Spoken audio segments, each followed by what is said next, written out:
everyone, here is ServiceNow Expedition. We turn platform fog into a readable star map. Your guides, Maik, Ula, and Ivan. So guys, where are we going today? We're going to continue with our discovery of data connectivity, looking at M2M tables topic. To explain this, we should open one of our expedition records and explain the issues we are facing in the moment. We open one of the older ones first. So in one of our previous sessions, we explained references and we especially highlighted the field expedition crew. It's a glide list field. That means it's a string field containing a comma-separated list of sys IDs. And with the help of our SNUtils tools, can at least see the names are linked. Without this, we just get a list of plain text names. In customer projects, this might also happen that the customer or the implementation team decide for such a field to fulfill the requirement, but later the customer sees the related list at the bottom and is asking, why cannot we have such a list also for the expedition crew? And in the last session, Ola built a relationship to make this expedition crew visible, but it's a relationship. You cannot work with this. So to have real records, we need a new concept in ServiceNow, which is called M2M tables. You could also say that there's a limitation here, that you have a good visibility on the expedition here. On the expedition record, you can see who are the crew members, but you cannot do the vice versa. You cannot expand a crew member record and see which expeditions are they part of. So that's what the M2M is going to solve for us. Yeah, and also you cannot add additional properties. Let's say a crew member is part of different expeditions in different roles. In one expedition, it is a expedition leader. In another expedition, it's a kind of staff member. And you cannot add this information here. You cannot look for this, search for this information. So therefore, this pure list of comma-separated sys IDs is not helpful any longer for us. So we need a new concept. We have prepared the schema. We can check it there first, right?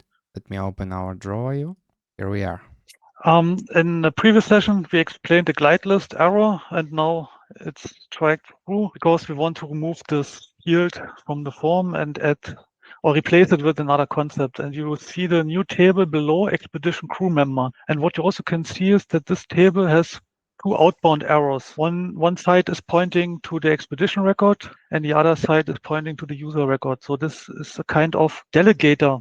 You add here in this table records and you say this user is part of this expedition. And you can add as many as possible users or you need for this expedition. And therefore this is called M2M table. And I presume it's worth saying that this concept is also well known from the database courses. Yes. Helps you to fix M2M or M2N relationship into 1 to M, right? So that you have a table in the middle which uniquely identifies a specific type of relationship between one entity and another entity. Yes. And you mentioned it, in ServiceNow we have a lot of existing M2M tables. Think of group members. And you notice where a familiar slush bucket dialog where you can add users to a group. And this information which users in a group is stored also in the M2M table in ServiceNow. One of the examples is this user GR member, this user has role, and so on. These are the types of M2M tables. So at the end, we have many use cases for such an M2M table, but there is one issue. If you add such a table, now you know what could happen with your customer table count. Recently, I heard somebody who said, if I add a custom table which has this M2M in its name, then it's automatically counted as M2M table and not counted as a custom table. So I said, no, that's wrong. If you just add a custom table, it's just a custom table. You can name it how you want, but ServiceNow will decrease your custom table count. And to prevent this, ServiceNow provides a special option, which is only available via going to a certain table. Unfortunately, there's no module for this. It's a bit hidden and you have to notice where to go. Let's go to ServiceNow and create this table here. You have to enter sys_M2M. Oh, Yeah, the definition exactly. table. Okay. We open the list of tables and search for it. Yeah, you can search for this, but this is the Here is the result. one. Yeah, okay, this is the table, many-to-many definitions. Exactly, yeah. There is a table to create tables. It's a bit crazy, but this is how ServiceNow works. Everything is a table. Yeah. Yeah, so here we are. And here we have a new button, and this is the way to go.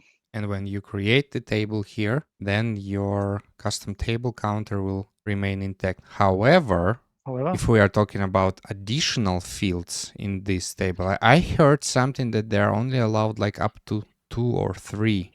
It is 5 additional fields. It's mentioned in the so-called custom table guide. We can link this in the description. There is an official document which explain all aspects of custom tables, not only M2M, but also remote tables and so on.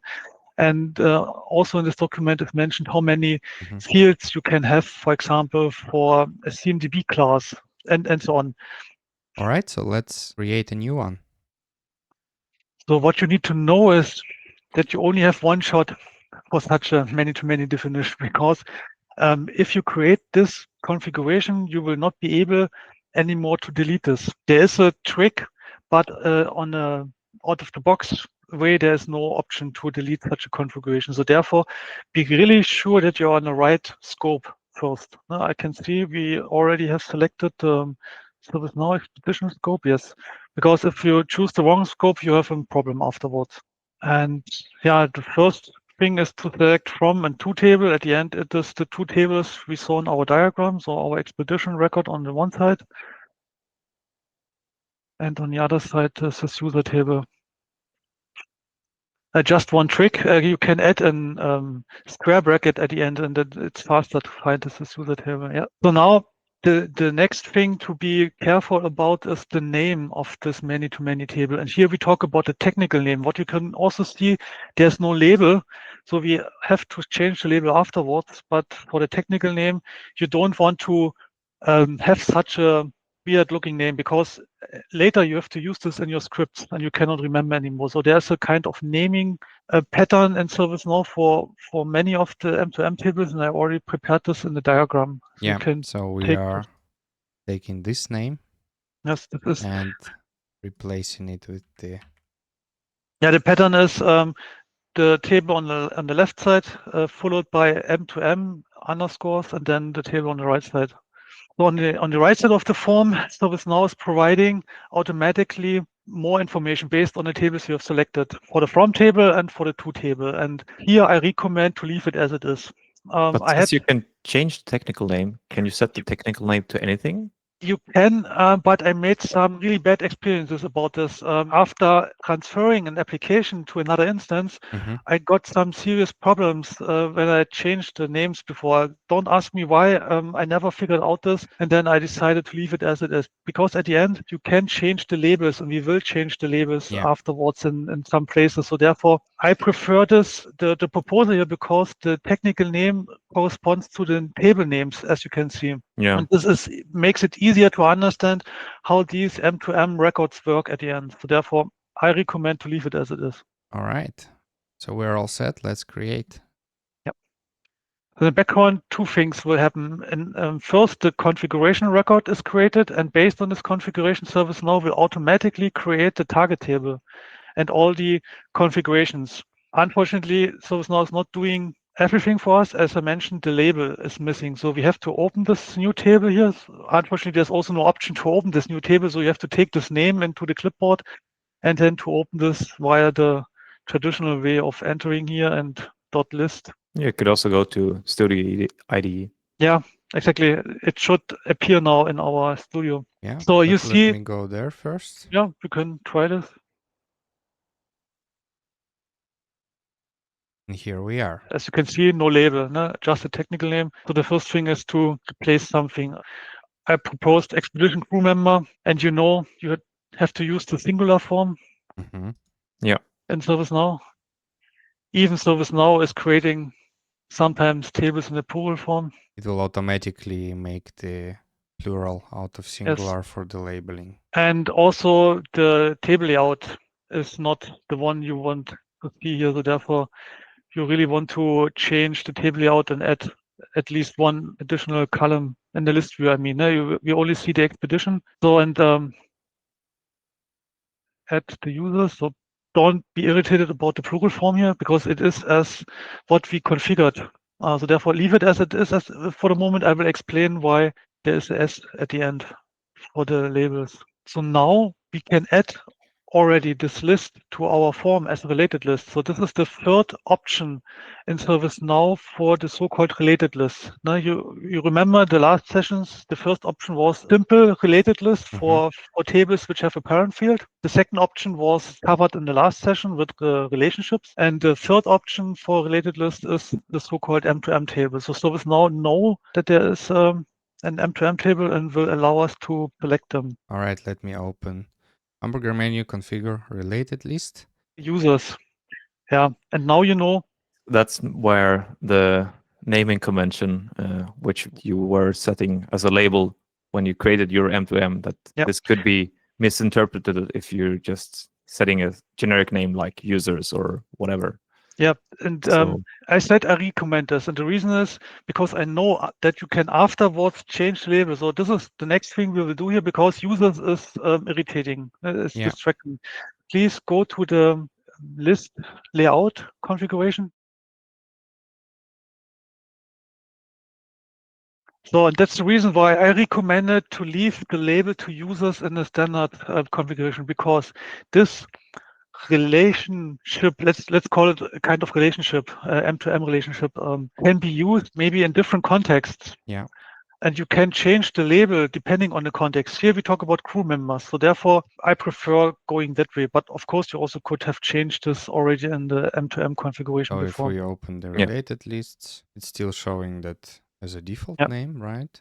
And this is also an important learning for you, because there are many other M2M tables in the system, and sometimes it's really irritating. You have a look on this related list, you see the label crew members, then you open the configuration and you think, don't understand where the hell, where is the list? Because it has a different label. So you need to know this, and then you will find this. Great.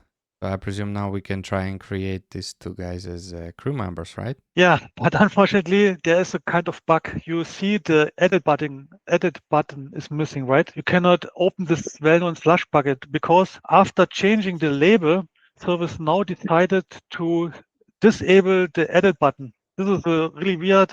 You can open again the list control, and then you will see omit edit button in the middle. Yeah? This was not checked before. Only when changing the label to something, ServiceNow will automatically click this omit edit button. Don't ask me why, it's a bug. And we also click the enable edit, and it should give us the edit. Exactly. This UI action does nothing else than enabling the omit edit button checkbox. All right, let me go back to the form. Here we are now, we have the edit option. Here we are, our crew members now populated. Question, what happens if you click on new? What do you think? You create a new user. New user, yes. And it's also tricky, right? This is tricky, and you should discuss this with your customer, because there might be situations where you don't want to add or create a new user. Basically, it's an M2M table for connecting two worlds and not to create a record in the other world. So therefore, I often remove the new button. This is also possible via the list control. Yeah, it's also and the users might not have access to create users. So yeah, in that case, the new button would automatically be disabled, because the UI action has this can create condition. And in some cases, let's say why edit button might not always work. In some cases, you might list the same group under the same list, but if you, let's say, have an additional field, which explains the role of this particular record you're using, in our case, crew member, can Beth Anglin, for example, be an expedition leader and a ship captain, right? Yes, it can. We can try this, and we will do this to learn more about the M2M tables, because this is not the end for configuring and this in a real world project. So therefore, let's open the list view of this new table. And then click on new. So what you can see here is that in the standard configuration, ServiceNow will not create a nice looking form for you. You see there's only one field and other field is missing. So what you don't need to forget is that there's also a real table in the background, and you need to think about all the aspects a table has in ServiceNow. No? For example, are the users allowed to create new records via this way? Yeah. Should they be able to edit the fields? Because at the end, you're only changing the target. And if you don't have an additional field like the role of a user, you don't need to edit these fields. So what we can do now is add for our existing expedition and Beth engine another record. This is possible. Yeah, that's Yeah. possible. Submit and then go back and you see. Exactly. So therefore, think about, do you really want to allow the users to create records? If not, you have to add the respective ACLs here for this table. Yeah, and it's only possible when you go through this list. You cannot do that through the related list. There you can only use the slush bucket and add and remove. How records. how I am doing it is that I can open the record from here, right? Mm. Change something and then insert and stay. But it's Exactly. basically the same. It's just Yeah. convenient when you have already, let's say, a bet and the expedition. You just need to switch the third or fourth field for her, and then that's it. So now let's complete this section or this lesson here with the previously mentioned role field. So let me open the table in our studio. Then I will create a new field. You can use a choice, right? Yeah.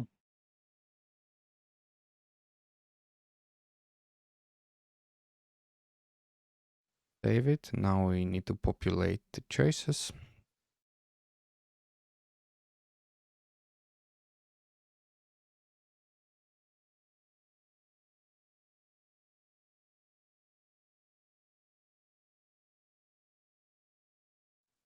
And we should have a cook.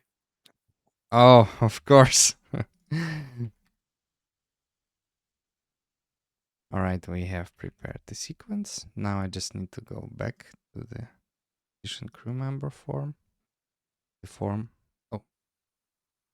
And the field should be automatically added here. So now, yeah, I can select addition leader. The other role will. I like to cook when I'm steering the ship. So maybe it makes sense to display the new field also in the list view. Yeah. And Here we here are. is the power of the M2M table, right? Exactly. How would you have done it here? Simply not possible. With the expedition leader and as a certain role in our M2M table, we now have a conflict with the dedicated field on the form, right? This is also a typical situation in projects. Maybe you really want to have an individual field on the form. It's easier for complex queries and for dot walking and so on. So therefore, at the end, you might think about any kind of automation. Whenever you add a user here with the role expedition leader, then there is a business rule or a flow in the background which will also enter this name or reference the name in the field expedition leader and vice versa. Something you have to discuss with your customer then at the end. One of the use cases I might think maybe you have like a locations, right? And then in locations you would like to have multiple associated groups for some reasons or anyway that you might then use in your logic. I have seen similar use cases in the real life. Yeah, it's also a good use case here for our expedition context. We could add a list of locations we want to travel. Well, everyone, now we have created M2M table to handle our crew member relationships with the users. We don't need to have the expedition crew list field on the form anymore. So I suggest we go to the studio, open our expedition table. And here, instead of deleting it, because in production, deleting something in production might not always be a good idea. In most cases, it's not. We can just open it and deactivate. This is how we can activate it again if we need it in any urgent cases, or if nothing happens and we are absolutely solid about our functionality we have implemented that we do not require it, we can remove it after some time. Great. Now we have one more thing to remove, as we have the crew member relationships from the previous session. We don't need it anymore, and we can also delete it. So I will do that. And on the form, see it here. After a refresh, to disappear and only leave us with the currently created M2M table. Perfect. Well, everyone, our session is coming to the end, and we now would like to highlight the important takeaways. So, guys, what do you think? Whenever you have a situation where two tables should relate to each other without any restrictions, so many records from one table should relate to another table and vice versa, you need any kind of delegator in between. And this is called in the IT world M2M table. And in ServiceNow, the recommended way of creating them is via the sys_M2M table. So there's a table which creates other tables. And the reason for this is that way ServiceNow will not count this as a custom table. No, it's a so-called exempted table. You can read this in the custom table guide. And be aware of, after creating the many-to-many table, you have some polishing work afterwards, changing labels, rearranging fields, enabling fields in list and form view, because this is just another table in your system, and you have to make sure that users get what they want and are able to work with the record. Yeah, the other takeaway would be you need to have metadata and an additional context information about the relationship, like we showed you with the role, right? And when we talk about the metadata, is who created it, when it was created, and so on. And as Mike mentioned, this is another table, so you should also consider security implications. Who should be able to create new records? Who should be able to modify existing ones? And most importantly, who should be able to delete records that are here? So that means think your security through to avoid any unintended behavior before moving it into production. What comes into my mind, what about attachments? Can we add attachments to these records? Is it a good idea? Well, that depends on your data model, but yeah, it's another table, so you could add attachment to these records just as any other table that could handle attachments. Yeah, I could imagine that we add some certificate to the crew members so they can show that they are really able to give such an expedition. What a nice idea for a future session. And before everything else, always remember to refer to the official documentation highlighting the functionality of M2M tables and other tables, because there are limitations, and let's say you will definitely not be able to add additional fields to these tables indefinitely. Make sure that you're aware of them to stay in a safe harbor. And with all that being said, we will continue our journey towards the different data topics in ServiceNow, and we will be glad to see you in our next sessions. Bye-bye. Bye. Bye.